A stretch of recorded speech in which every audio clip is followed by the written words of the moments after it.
So here today, we are going to talk about how to plan your marketing brand strategy with cross-channel insights. And as we venture into the end of Q4 to wrap up the new year, we thought that this was the perfect time to highlight the importance of developing cohesive reporting with a unified metric across all channels that help optimize your 2024 strategy. All right, so I'm Amara, and I'm from the business marketing team here at Launchmetrics, and I will be your host for today's session. Today, we've got quite a lot packed in for you. We've got 3 speakers lined up, and I'm excited to introduce all of them. We have our Chief Customer Officer, Tatiana Ferreira, who had the pleasure to sit down with Pai Skincare's founder, Sarah Brown. And they dove into topics of landscape shifts and the importance of KPIs in measuring ROI today. To follow, Launchmetrics' New York-based Strategic Account Director, Trent Cummins, will be guiding us through a key module that elevates brand benchmarking and measuring. So let's jump into the agenda for today's event. All right, so looking at today's agenda, and as I just mentioned, this session will be structured into 3 sections. And I'll start off with an introduction to the current landscape and the importance of year-end reporting to pave the way for a successful 2024. Next, we've got the exclusive conversation between Sarah Brown and Tatiana Ferreira, and they will cover the challenges of omnichannel competition and critical KPIs to measure in the new year. Sarah will also share a Pai Skincare success story, and then we'll wrap up with a sneak peek of one of our many modules. And of course, we'll reserve some time at the end for your questions. So feel free to type any questions that you have in the chat during the session, and we'll make sure to address them at the end. So without further ado, let's kick off this session designed to help brands like yours thrive in the ever-evolving world of fashion, lifestyle, and beauty. So let me quickly introduce Launchmetrics and our methodology to you. In today's hyper-competitive markets, and as we face economic uncertainty, it's crucial for brands to conduct a thorough review of their performance throughout the year, taking an introspective look at what initiatives worked and which ones didn't in order to optimize for the future. So, Launchmetrics modules are strategically designed to simplify and optimize critical functions for brands. Launchmetrics offers a suite of modules features with event management, sample tracking, media monitoring, performance analytics, and much more. However, when it comes to budget allocations, measuring ROI, identifying effective partnerships, global expansion, and more, our analytics provide actionable insights to effectively demonstrate the value of your marketing actions. In this landscape, Launchmetrics steps in as a partner. So what sets our voice apart in terms of attribution and measuring performance is our exclusive metric called Media Impact Value. So MIV for short, and it simplifies brand performance by assigning a monetary value to every post, interaction, and article. This means that each action, activity, and campaign can be compared on a level playing field across different voices, channels, and markets. And it helps our customers to understand what efforts are effective and which ones need improvement. In addition to the MIV algorithm, we've adopted a unique voice-centric approach, which identifies 5 influential voices in a customer's path to purchase. So we have celebrities, influencers, media, owned media, and partners. And this approach allows us to showcase which marketing activities generate value and how attribution evolves and changes over time. So now we'll jump into things. So in a landscape where omni-channel marketing is the norm, staying ahead requires an agile methodology that's backed by data. It demands a strategic understanding of your brand's performance across every marketing channel.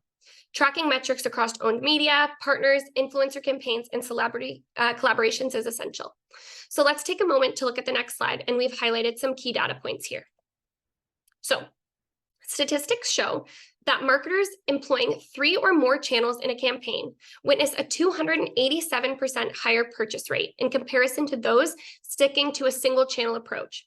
So the ability to measure performance consistently across diverse channels with a unified metric for different social platforms becomes paramount.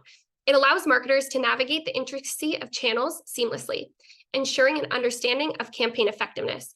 By employing a singular metric across social platforms, marketers can streamline analysis, optimize strategies, and unlock the full potential of their multi-channel endeavors. So now to dive into some more granular points that you see on the side. In today's customer landscape, a staggering 82% of shoppers expect more than just products. They want a brand's value to align with their own. This shift underscores the growing importance of cultivating your own media presence. Building and nurturing your brand's own media channels not only provides a direct line to your audience, but it offers a unique opportunity to authentically communicate your brand values. And now, in our world where authenticity reigns supreme, showcasing your values through genuine content and engagement becomes not just a strategy, but a necessity to sustain a consumer base that's loyal. Our next point here, you can see that fashion, lifestyle, and beauty brands have demonstrated remarkable success in leveraging the platform Instagram. The platform generated an impressive 16.9 billion in MIV in Q1 of 2023 alone. So this figure signifies a 57.7% share of the entire social media landscape for brands. Clearly, FLB Industries have not just embraced Instagram's visual allure, but have translated it into a financial triumph, making it the go-to platform for amplifying brand presence and influence. Our last point here says that digital fatigue is on the rise. So with Gen Z now losing interest after a mere 8 seconds and viewing content on their mobile phones for more than 6 hours per day, your brand marketing initiatives must be impactful. After years of viewing product promotions and brand announcements, audiences are displaying signs of seeking a more authentic and relatable connection. So this underscores the importance of adapting influencer campaigns to align with evolving customer expectations, and emphasizing the needs to measure to ensure that your actions are either successful or not. So the next slide here, we're talking about the significance of using a unified metric. Imagine voicing your brand's message across diverse platforms and each channel possessing its unique metrics and intricacies. Now, envision attempting to assess the real impact without a standardized system. It would be like comparing elements that are fundamentally just different. A unified metric serves as a common yardstick, allowing marketers to synchronize data sources and ensure a consistent evaluation across channels. The emphasis lies not only on understanding individual components, but orchestrating a cohesive narrative where like is compared to like, fostering a comprehensive view of performance. So again, we have some points here for you. And on the slide, you can see some points that will boost your year-end reporting. So the first thing is to incorporate charts, competitor benchmarking, and graphs, presenting data in a way that makes it more digestible for members across your team and gives clear visibility. Next would be to hone in on your 2024 strategy, knowing exactly which voices and channels proved successful for your brand so that you can continue utilizing them in the future, or pivot your strategy to ensure that you're optimizing budget and ROI. Our third point would be to present your results in a professional format that conveys the significance of the data being presented. This is about aesthetics, yes, but it's more importantly about the approach to communication that can impact how your information is perceived and then later acted upon. So next up, we have an exclusive video featuring industry-leading expert Sarah Brown from Pai Skincare and Launchmetric's very own Tatiana Ferreira. So we will get that video to play.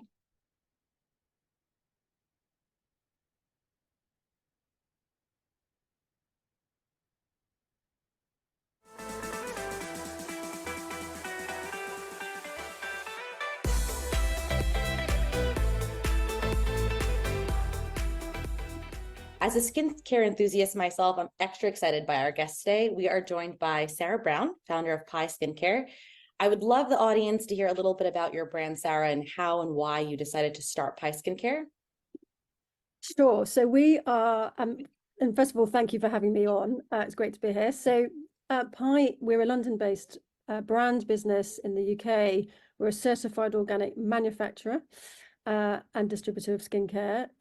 We are here really to help people feel great about their skin and just feel really confident in it. And I often sort of add the word again at the end of that sentence because many, many, many of us do not feel confident in our skin. And that's really our kind of, I say niche, it's like 71% of the population, but our niche is a customer that's more on the sensitive side, however you want to define that. But they are people who tend to struggle and don't have perfect skin. No one does. And what's really interesting is as the business has evolved, you know, it was certainly the case when I started because I was this customer. So I started it because I am as well. It is. So I'm a long-term urticaria sufferer. It's why I started the business. I was in and out of hospital clinics with my skin. I had a very difficult time. So I understand that customer mindset very, very well. But, you know, even when I started to today, there's a whole segment of that sensitive customer that's so underserved still, even though there are thousands of brands and millions of products. The choices for people who are more on the sensitive side but don't actually want to compromise is huge, because you're sort of sent down the pharmacy aisles and you have Absolutely. Yeah. options of very medical looking, synthetic, cheap emollients type products which don't actually do anything for my skin and for many sensitive skins. And you have that choice, which is just very depressing. But you want to play in all of the glossy stuff that you're Yeah. seeing, particularly now. There's so many amazing brands and products launching, and you don't feel you have the right to play there. And so often we hear from customers who do, and then they're let down because those products haven't actually been formulated with a particular sensitivity in mind. I guess, the mission back then and when I started, but even now, is that we're just trying to redefine sensitive skincare to say, you know what, your products can be in beautiful glass. They can look, they can be little pieces of art on your bathroom shelf. They will have beautiful textures and aromas. They are clinically proven, though, for your skin. We are patch testing and independently doing that, on very, very sensitive skin. We can say with confidence they're going to be fine for you. But you get the high performance you're getting. If you want products that are going to support you through the aging process, you can have all that. So it was that, because there was nothing, the choices were so dire, and the choices just made you feel depressed about your skin. So we're just saying, bringing joy back to serving that sensitive customer who wants it all and deserve it. So that's Great. us in a nutshell. So having that luxury feel, like I said, it definitely resonates with me. I've many times been sent down the pharmacy aisle, and it feels just strange having a not attractive tube of serum or something, and you kind of want that nice glassy shiny bottle. So even for myself personally, I definitely resonate with that. Okay, And great. what has been one of the challenges that you faced in building your brand and leading your company? Well, there have been many. I mean, as a founder, yeah, if I had to pick one, it would be it's scaling the business, actually, because we manufacture, and for those who maybe aren't in the beauty industry or space, I can't tell you how rare that is now. It's a very sad fact that 99.99999% of the products you have in your bathroom are made by the same factories and Right. formulated by the same formulators, right? So, and they're often formulators in those factories. So, it's so rare to be having that sort of closeness to the product that you're selling, and our sort of heart and soul goes into them. But that was very, very important to us, because the ingredients we're sourcing are so precious. We don't want anyone else touching them.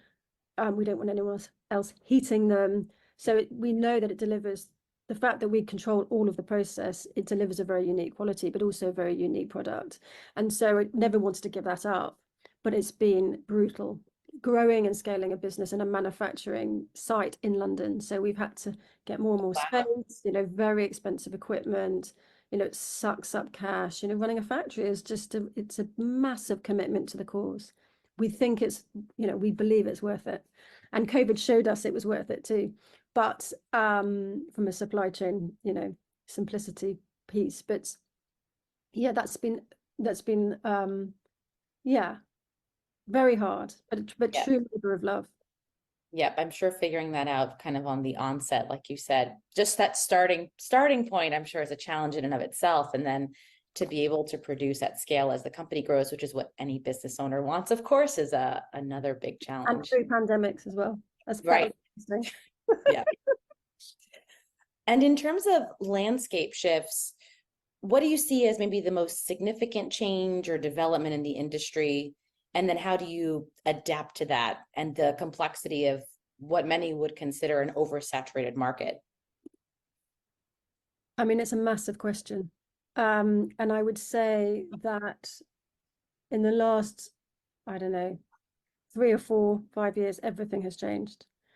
And certainly in the beauty space, there's quite a lot of convention in beauty marketing, actually.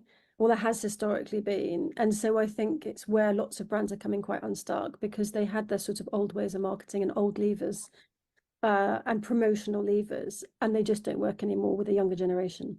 So I guess if I had to summarize it, the biggest shift, I would say, is actually a generational shift.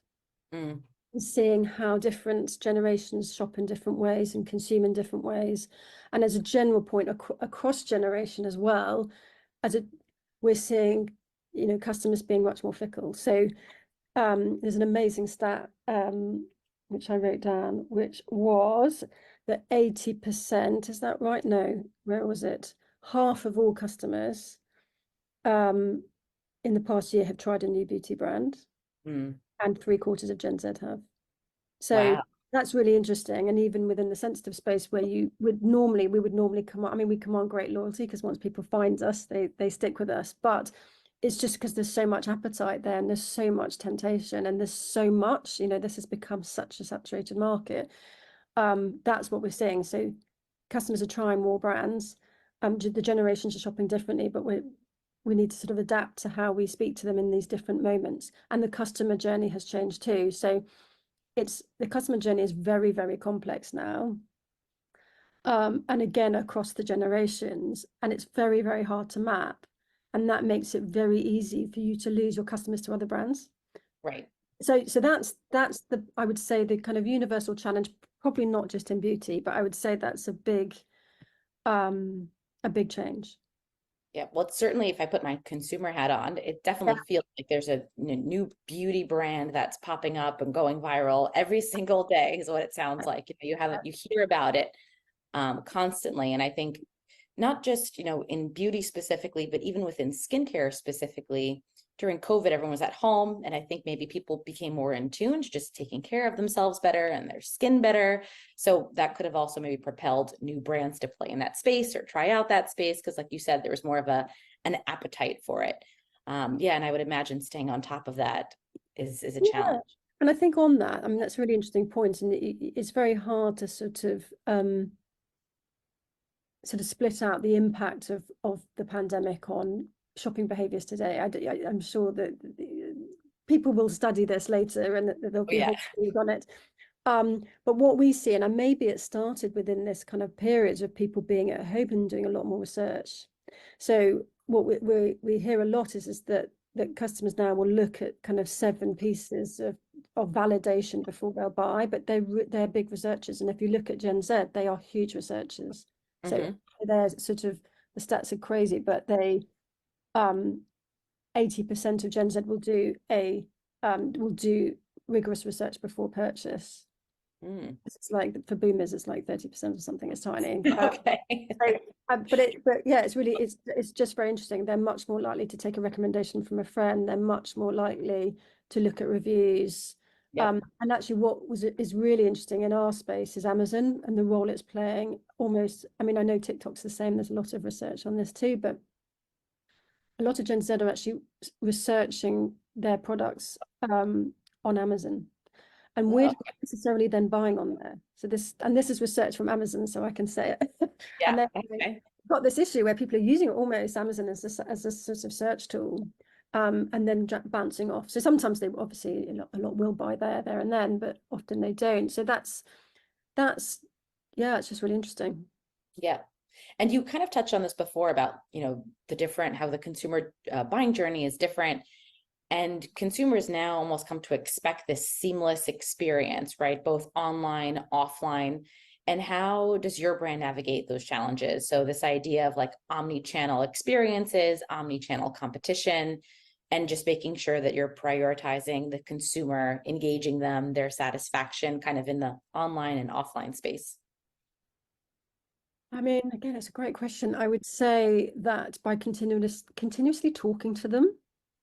And I think, you know, that, and it goes back to the point sort of I made before about how we kind of can't work in the old ways of, and I think what's really interesting, and particularly if, you know, not all brands are targeting like the younger generations, you know, so it's not relevant to everybody, but I think you'll so often see that senior leadership in a company are Gen X or boomers, few boomers, Generation X, maybe leaning to Generation Y, who aren't tuned in and behaving in this way. So you can't sit in your silos and make assumptions about your customer now. You just cannot. So I would say as a general point, we should be talking to our customer all of the time.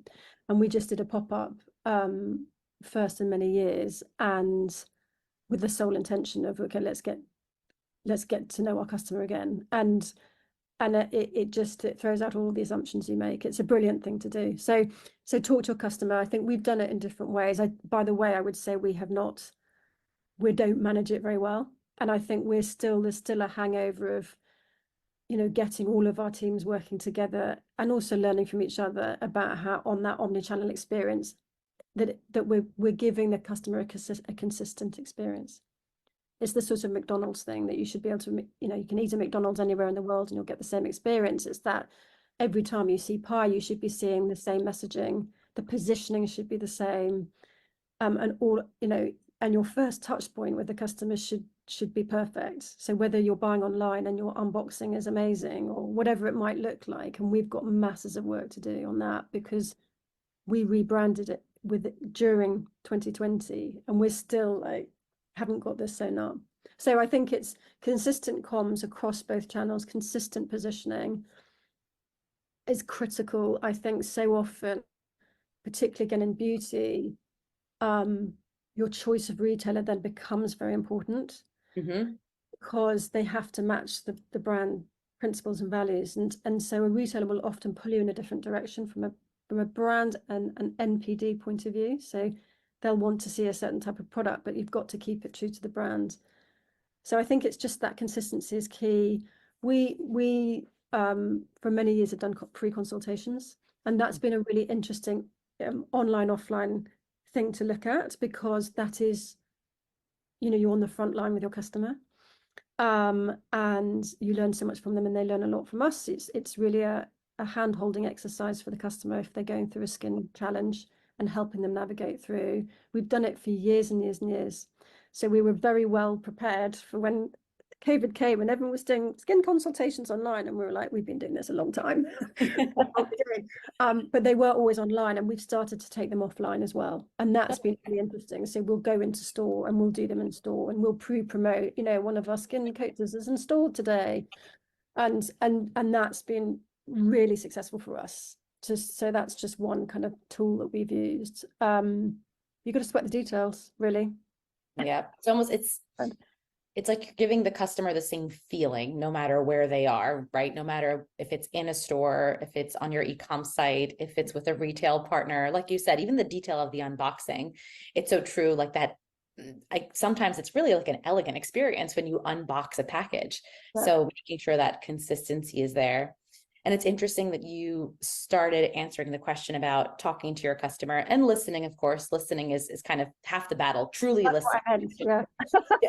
But talking, I do think, is actually important. And the reason I'm saying that it's funny that was your first point was because in my own personal social media scrolling, I often see that you post about products and about Pi. So you are speaking also to your consumer in addition to listening, which again, not all companies do. And maybe that's part of also your voice in the Pi brand is making sure that you are in fact speaking directly to the consumer.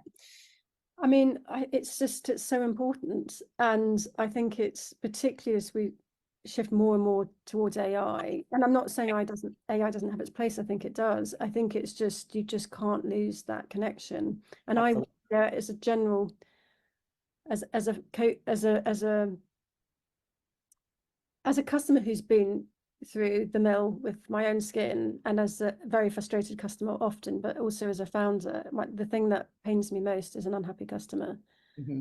I can't bear it. And so if I will always jump on a customer concern or complaint, and I'll often dive into comments on our own social platforms. If I see a comment where I don't feel like they're getting a sufficiently detailed response about the question they might have raised about an ingredient or their skin type, or I will dive in because I just do. And I think, yeah, I want to help, but also, we're learning all the time from them. And I think also just on going back to that kind of headline question, I think you've got to measure what your customer is thinking. And so we measure NPS. I mean, many brands do that, of course, but that's a really helpful measure of how satisfied they are. Yeah. And that's actually a great transition to my next question, or where my mind was going, which is how do you view the importance of KPIs and measuring ROI? So NPS obviously is measuring your customers' happiness, their satisfaction, but especially when it comes to campaigns that you might be running, understanding which campaigns are generating a greater return than maybe the last one by measuring a specific, is it influencers reach? Is it celebrity product placements? Can you maybe share a few examples of KPIs that you find most valuable today when you're assessing a brand's performance? Yeah, I mean, I'm not a marketing director, but I will talk about it in from a founder's perspective. Yes, I think I mean KPIs are absolutely critical, of course. And you have to be understanding what your marketing investment is delivering. At the moment, we focus very much on brand awareness and growing brand awareness. So we are less fixated on ROAS, actually. We're much more, we just want eyes and we want lots and lots of eyeballs. So we are really looking at reach, and we're measuring reach, CPM, and then sort of important, but less important, those two things, we'll look at engagement. So are we putting out the right content? It's all very well, lots and lots of people seeing it, but if they're bouncing off it and not interested. So yeah, but the main thing is reach. We just want the reach because we're still quite a small player in the market and lots of people don't know about us. And then, further down the funnel, we'll then look at CPC and cost per acquisition and all of those things. But we're measuring all of it. We are so really at that top reach funnel level, yeah, and then kind that's our priority.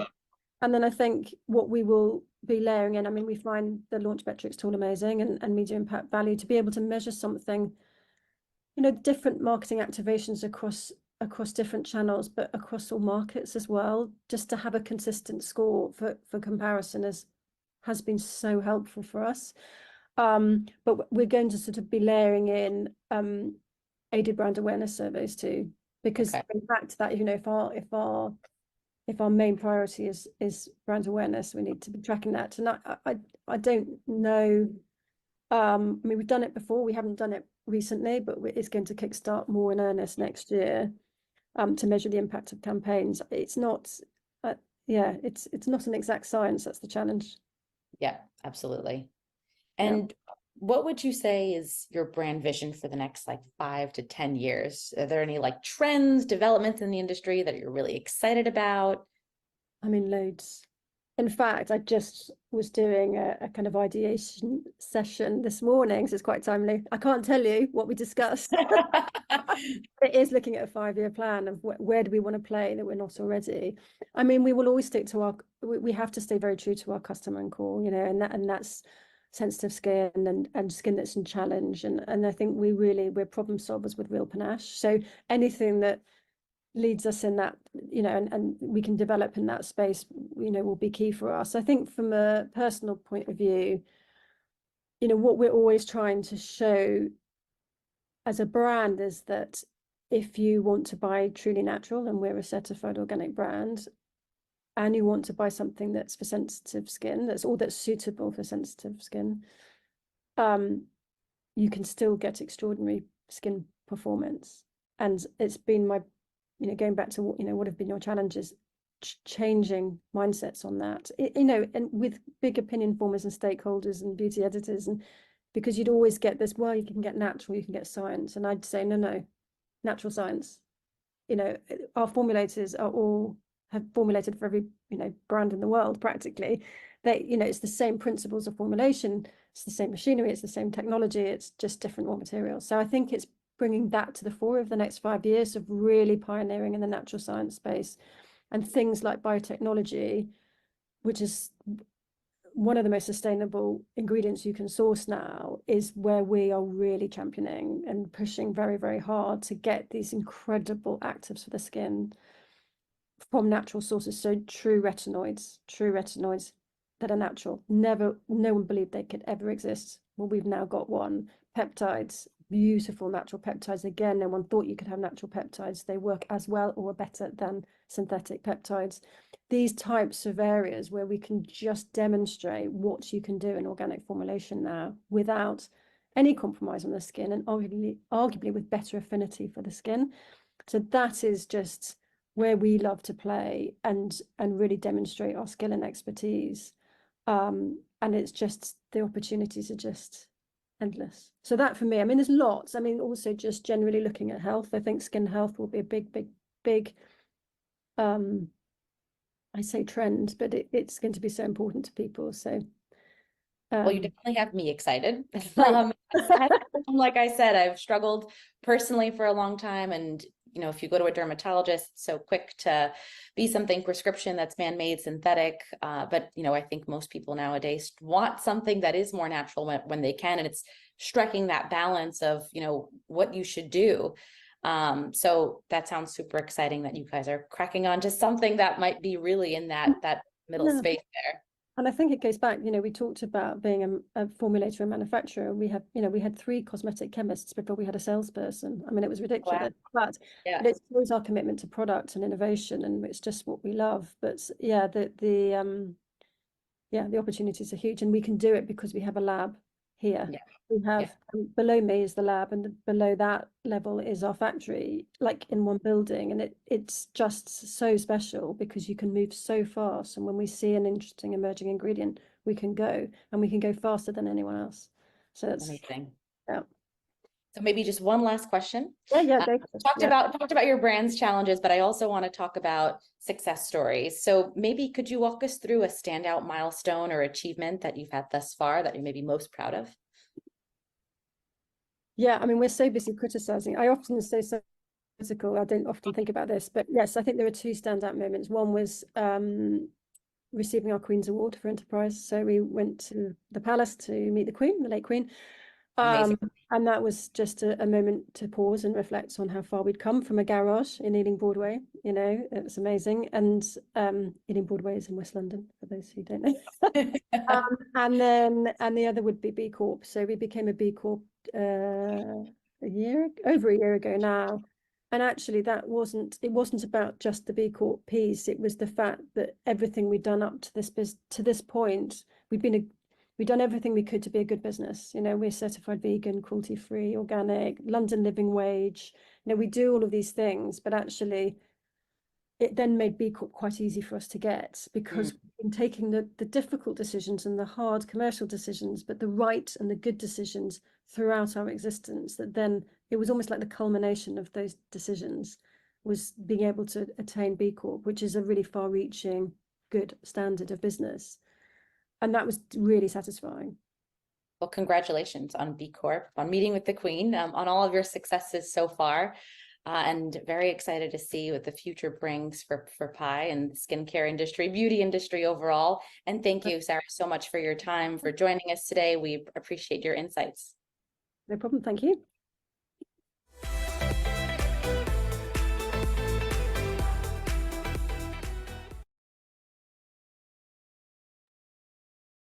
All right, so now that we have seen the insightful video from Sarah Brown and Tatiana, we're going to take a tactical look into how Lunchmetrics modules can help you in your brand. So without further ado, I will introduce Trent, who will showcase insights.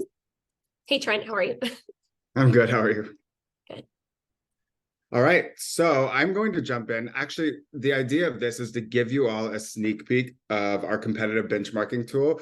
This is something that's out there that's a different way to look at earned media across different buckets. So I'll jump into it. But the idea here is to get, if you would like to, we are offering consulting sessions, and where we can use your brand's data. You can choose the competitors as well. So we can do those consulting sessions and walk you through this, your data in real time. So we'll give you where you can reach out to at the end of this webinar. So I'm going to jump in here. And for this, I actually went ahead and we're going to use, I decided to do like a fast fashion, mass market, global brand. So I used Uniqlo as my main brand. So when we're going through this, there's a bunch of subheaders here, and we're just going to work our way across. So one of the first things you see when you come in, which is pretty cool, and a lot of brands love this, is our industry ranking. So we do segment this out based on fashion, luxury, beauty, and even within those verticals and lifestyle, we break it down even further. So this one's looking at 205 brands based in the fashion mass market industry. In this case, Uniqlo is number 7th for the month of November. So what's great about this and throughout the whole platform, it's super easy to use, is that you're able to go through this one, the industry ranking, you're looking at just month on month, and you can look at multiple months if you want to look at like year to date, for example. And then in the rest of the platform, I'll show you, you can actually break it down and look at certain date ranges and even compare date ranges. What's great, and I know Amara introduced this at the beginning, but just a refresher, we do look at this kind of broken down into like 5 different what we call voices. So you can just look at the media voice, the influencers, celebrities, any type of like collaborations or retail partners, and then owned media. So a lot of times brands that are using this, there's multiple teams that are looking into this. Some brands are just the PR team may be just looking at media and celebrities. A VIP team may only be looking at celebrities. You might have the social team looking at owned and influencers, et cetera. And then a lot of times insights and analytics brands within the brand, if they have their own teams, they're also using this from a holistic view as well as executives.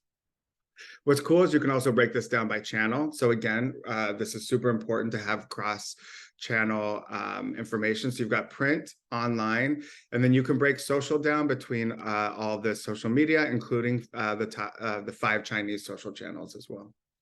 And then lastly, this is a global platform. So you're able to break it down. If you're only like your purview is only looking at a certain region, you're able to narrow that down and just look at the certain regions, and then you're able to save these later, which I'll show you in your own customized dashboards. So for this, we're going to look at global. Like I said, you're able to go in and see exactly where you rank, and you have the access to this list of all 205 brands, and you can see year over year. So actually Uniqlo dropped 2 spots from last year at this time. You can also look at month over month, and it looks like they stayed steady from their where they were at in October. All right, so again, this is going to be super high level, so it might be a little quick. Again, the idea is to really do this with your own data with our consulting session. So what I did is you are able to look at 10 brands at a time. You actually can track up to 49 competitors. So like here, I've chosen these, but like if you had other ones that you were tracking, you can mix and match these and look and do a deep dive on each of them. So for this, what you can see here's the overview of the rankings. All of these graphs are clickable, which makes it, again, really easy to use. So I can see over this time period, again, same filters as before with the location, the brands, the voice type. But this is where I said you can actually drill down and do different date ranges. So you have a specific campaign running and you just want to focus on those dates, you could do so. What's great about this, you can always see throughout the platform the media impact value, which is key in the foundation of all of our metrics products. And the amount of placement. So you can see, again, that quality versus quantity. So when you're looking at these graphs, the first one, of course, is the ranking for this time period. I can see the share of voice as well. Again, all these graphs are clickable. So if I'm Uniqlo and I have a 9% share of voice, I want to see across all of these voice types what contributed to that voice. So their owned media channel performs really well. And we had a question in the chat about like what else can you pull from this? You can pull the what channel it was on, the potential reach, the engagement rate, if relevant, the MIV, and the voice type, and the data was published. And what's great about these is you can actually click right on the post, and you actually get the actual post or placement itself, and you can click right into it, as you see here. That goes for print, online, and social. I can always get the top 30 placements based on the filters that I've selected. So as you see here, if I look down here below, I can kind of see like the movement over this time period, like what were the spikes or lows. I can actually, like, if I don't want to look at, for instance, maybe Mango or Levi's or H&M at this time, I can drill down. So I can see like Zara had a spike on this day, what caused that spike for them. So I can look at a couple celebrity placements during on that day. So it makes sense, maybe that boosted their MIV for that time period. What's also really cool from a strategic perspective, so just to keep in mind, this is more based on strategy, whereas we have another product that goes hand in hand with this, which is called Discover, which is our media monitoring, which is to get all your reports, all of your data daily updates and pull reports. This is really being more strategic. So I can see here if I'm Uniqlo, where am I putting like my emphasis on? Like, for instance, I can see that like Cost has like 61% on influencers. So clearly theirs is a big focus, whereas like Gap, their focus seems to be more on media. And again, you can click on any of these and get an idea exactly of what's important, what's not, and see who's really moving the needle for each brand. For here, you can get a good look of like the channel mix, and you can even break that down in more detail across each of the different channels, not just print, online, and social. And then down below, this is what we call an efficiency benchmark. It's not necessarily right or wrong. It's really about the strategy of the brand. So some brands, their goal is just to get as many placements as possible across channels. Some are working with more quality placements. So down here, you have maybe more quality, but they're still getting a lot of value. Whereas like maybe a Zara has just a ton of placements overall across all 3 channels. So benchmarking, you can again filter these down just looking at media, influencers, celebrities, partners, and owned media. Again, I'm just doing a sneak peek, so we can get into that in the consulting sessions. So for brand focus, I can look at my own brand, or I can do this for any of the brands that I'm tracking. So for this, we'll continue looking at Uniqlo. So what I can look at is based on the date range. From the previous date range, I can see my MIV went up 2%. Makes sense because the number of placements also increased. But what's interesting is the quality per placement actually went down a little bit. So same thing, I can see the growth. And if you're at Uniqlo and I'm looking at this, I can come down here and say, okay, this is my voice mix. Based on the voice, maybe what contributed to the decrease in MIV. It's not a big decrease, it's pretty standard. But if you dropped a lot, this is a good graph to go to. I can see my celebrity placements were up, but influencers were down a little bit. Partner voice was down a little bit. So maybe I can dig into that a little bit more. So one thing that's also great is you can see a heat map. Where is Uniqlo getting the most traction? Looks like China gets a bunch for them. So again, this is clickable. But I can look at any country. I can look, like if you want to look at Spain, where are they getting coverage in Spain across all channels? And then if I scroll down more, again, same thing, I can get a channel mix and I can break that down in more detail. What I think is interesting here is I can see like 2% of their placements were on YouTube, but it actually contributed to 11% of their overall value. So obviously YouTube is a channel that performs well for them. You can see of the competitors you're tracking, how many times are you mentioned with another brand and on placements, and then what kind of value is that driving for you? So obviously the mentions with Zara are driving a lot of value for Uniqlo as well. And then lastly, you can see over all of your voices, like what are the key voices that are working really well. The owned media teams are doing really well at Uniqlo because obviously this is driving a lot of value. Again, the voice itself just means like this Trill in Japan has 253 placements. So obviously with that amount of quantity, it's probably going to be one of their key voices. But it could be someone that doesn't post that much for you. It could be an influencer, another voice type, but maybe they just have a really good quality and it's really good for the type of consumer you're looking to attract. That's still going to have a high MIV, and you'll see that here. And then lastly, when you're looking at these, you can see the top overall 30 placements across this time period. And again, you can drill these down by the different voices. So I don't have much more time, but I do want to drill in quickly. And again, you can see this across the board. One thing I want to point out is we have what we call voice focus, where you're able to look at each individual publication or influencer. So if I go into an influencer here for Uniqlo, I can see like my top influencers. It breaks it down between micro, mid-tier, mega, and all-star. I can jump in here and I can see maybe for an all-star influencer, I can go into their profile and I can see exactly like average engagement depending on the channel they're posting on. I can also see who else they're posting for of my competitors, what kind of value that drove for them. I can see what the posts are, and I can see overall who they're posting for. But you can do this not just for influencers, you can do this for any publications, you can do this for celebrities and partners.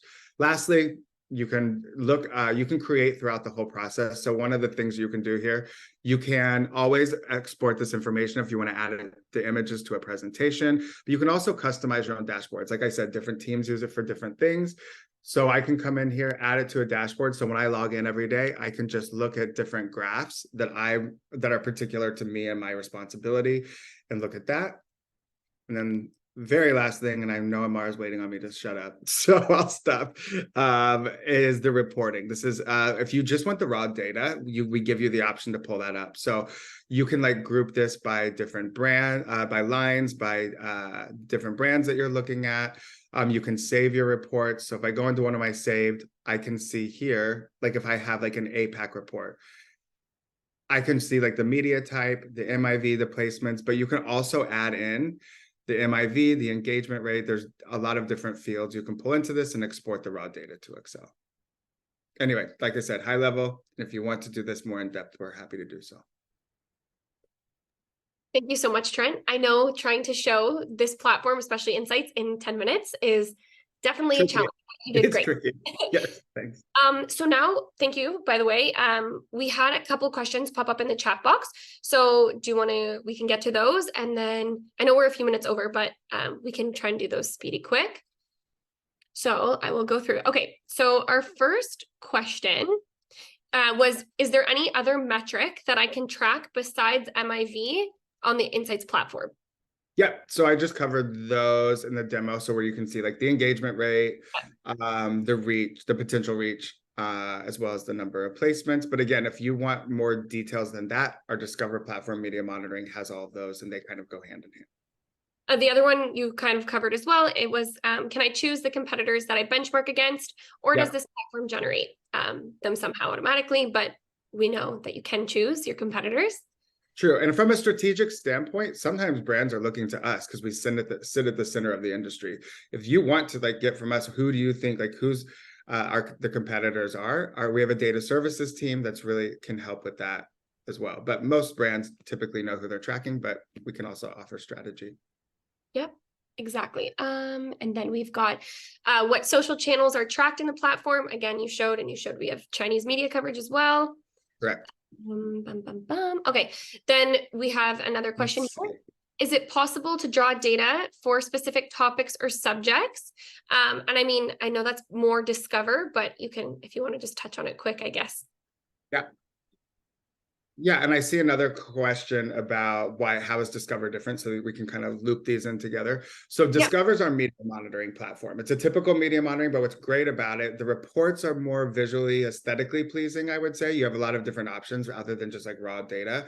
And that is where you can get your placements delivered to your inbox. You can go in, you can build feeds that are campaign based, and they're based off of keywords. So you can look at like topics and looking at just certain campaigns and pull reporting based on that. Insights is really a benchmarking tool to look at everything comparing holistically. So we don't have campaigns in there because it's not a good way to track if you're like looking at, it's not apples to apples. So Discover offers that. Insights is looking holistically at every brand. Okay, I hope that clarifies the question, Amy. And if you have any others, we can answer them for you, of course, after the webinar. All right, so I think that's it for questions. And I know we ran a little bit over, but that's okay. So yeah, thank you everybody for joining this session.